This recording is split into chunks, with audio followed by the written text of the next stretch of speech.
Oops, pray muna tayo. In the name of the Father, the Son, the Holy Spirit. Amen. Panginoon, maraming salamat na naman po at buhay na naman kami. Salamat sa biyaya ng pamilya, biyaya na aming tinatamas at tatamasahin pa araw-araw. Panginoon, sa araw nito kami nagpapasalamat at lumitaw na ang nilikha mong araw para sa amin.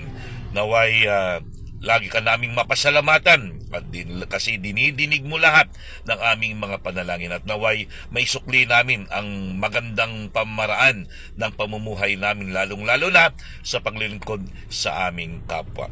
Panginoon, sa araw na ito, ilayo mo kami sa lahat ng kapahamakan, ilayo sa lahat ng mga karamdaman. Ipuin mo, Panginoon, lalong-lalo na ang mga kapatid namin mga sakit. Naway makabalik na sila sa paglilingkod sa iyo. Pagalingin mo na sila, Panginoon.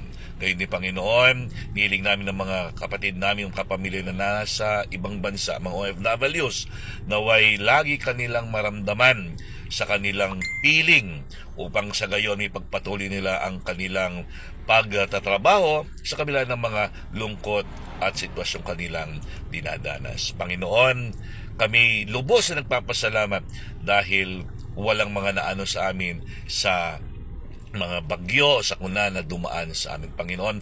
Bigyan mo kami ng tatag ng pananampalataya araw-araw. Amen.